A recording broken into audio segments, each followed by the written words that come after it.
Well, I don't know what level Phil's competing at. I don't know.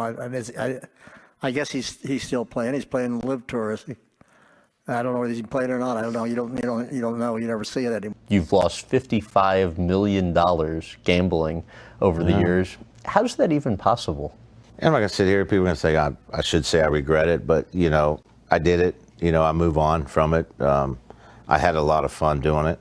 There wasn't, that's from probably 91 to 2007. He lost millions. Jack Nicklaus named golf's biggest gambling addicts. And the truth is darker than expected. Golf is supposed to be the perfect sport. It is quiet. It is elegant. It is played in wide open spaces where the only sound is the wind and the crack of a clean iron shot. The greatest players in history built their legacies on control, on patience, on the ability to think clearly under pressure and make the right call when everything is on the line. Golf rewards discipline above almost anything else. That is what makes this story so hard to believe, because underneath that calm, classy surface, there is a shadow. A long, dark shadow built from secret casino nights, careers quietly destroyed by the addiction to the next wager. These are the men Jack Nicklaus himself called out. These are the names the sport tried to hide for decades. And if you have ever loved this game, this story will change how you see it. If this kind of deep dive into golf history is your thing, go ahead and give hype to this video right now. It helps more people find stories like this one.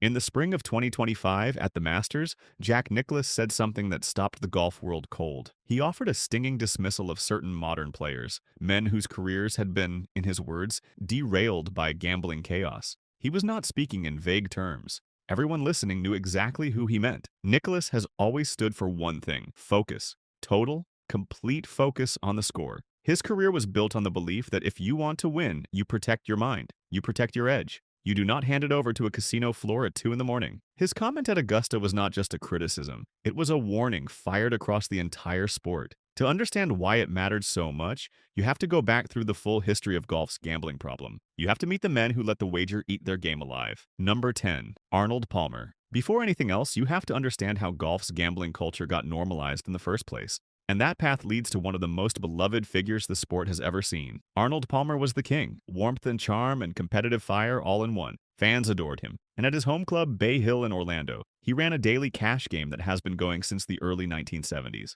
It was called the Shootout. Every day, players came out to Bay Hill to play for cash and glory. Palmer was right there with them, decade after decade. Some people see that as community, a man who loved competition in all its forms. But here is the problem. When one of the most influential figures in golf history makes daily betting part of the routine, it becomes normal. The line between playing for fun and playing for survival starts to disappear. The next generation grew up watching legends treat betting like just another part of the day. That normalization planted a seed, and some of those seeds grew into something nobody wanted to deal with. Number 9. Sam Snead. Go back even further and you find that gambling has been part of professional golf since its earliest days. Sam Snead was one of the greatest ball strikers who ever lived. He was also, as historians have noted, a confirmed gambler. In the late 1930s, Snead traveled to Havana, Cuba for a 36-hole money match. The wagers totaled at least $100,000. At that time, that was an enormous sum. Snead won the match. But the point is not that he won. The point is that the top professionals of that era were actively seeking out massive gambling opportunities, away from public view, away from the rules of the PGA Tour. The culture of the mega match was thriving long before casinos entered the picture. Snead was not alone. He was simply one of the earliest examples of how deep the connection between golf and the wager really goes. Number 8. Titanic Thompson. Most golf fans have never heard the name Alvin Thompson, but in the gambling world he was known simply as Titanic, and he was perhaps the most dangerous man ever connected to the game. Thompson was not a tour professional. He was a hustler, a predator. A man who traveled the country running proposition bets and setting traps for people who thought they were smarter than him. His most famous trick involved his ability to play golf both right and left-handed. He would challenge a professional to a round playing right-handed, keep it close, and then offer a rematch at higher odds, claiming he could win playing left-handed. The opponent would laugh, then Thompson would win. Because he had been secretly practicing left-handed for years, he collected large sums from multiple professionals this way, and the money from onlookers betting on the matches added even more. Thompson used golf as a platform for deception. He turned the sport into a machine for transferring wealth through trickery, and he brought others into his orbit who would shape golf's gambling history for decades to come. Number 7. Raymond Floyd. Raymond Floyd was a Hall of Famer. 22 wins on the PGA Tour, 4 major championships, a competitor who could match anyone in the world when he was locked in. He was also an action seeker. He loved the pressure of a money game. He craved the feeling of having something real on the line. That appetite made him tough on the course. It also made him vulnerable off it. In the mid-1960s, Titanic Thompson arranged a match in El Paso, Texas. He brought Floyd out to Horizon Hills, telling him there was a local player worth taking money from. Floyd showed up expecting an easy win. The local player was described as a caddy, a shoeshine boy, nobody worth worrying about. That nobody was Lee Trevino. Floyd was dismantled. The match stretched across 36 to 54 holes, and by the end of it, Floyd had lost a significant sum and something more painful than money. He had lost his pride. Trevino later recalled the setup with calm clarity, saying he did not care who they brought. Floyd's ego and his deep need for action had walked him straight into a trap. The desire for easy money and the natural arrogance of a tour professional can make even the best players in the world look foolish. Number 6. Lee Trevino. Lee Trevino became a 6-time major champion. He became one of the most charismatic and beloved players the sport has ever produced. But before all of that, he was a fast gun for hire in the gambling underworld of El Paso, Texas. In the 1960s, long before he won his first major, Trevino was playing high-stakes money matches backed by local bookmakers and gamblers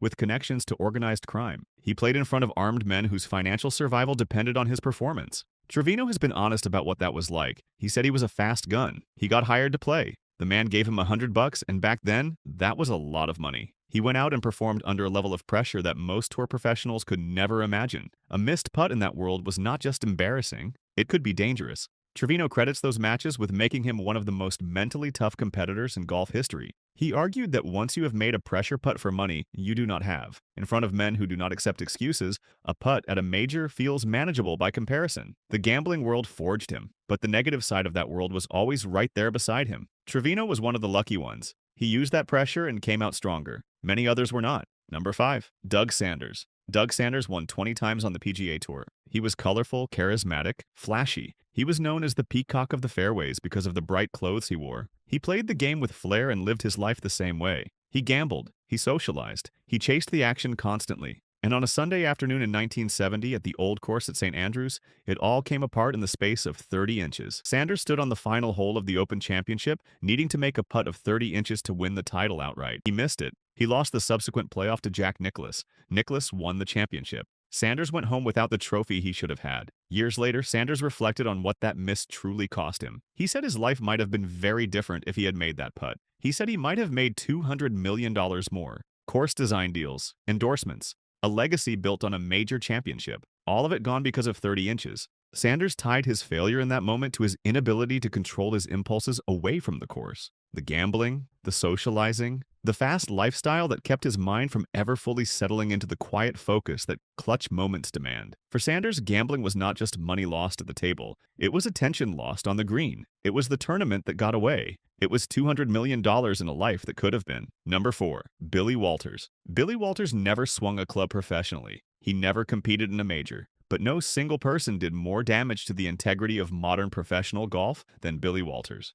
Walters was a professional sports gambler, one of the most successful in American history, and his relationship with the players on this list, particularly the man at the top of it, turned personal vice into professional catastrophe. In his 2023 book, Walters laid out details of a relationship with one of golf's biggest stars that included a debt of $1.2 million.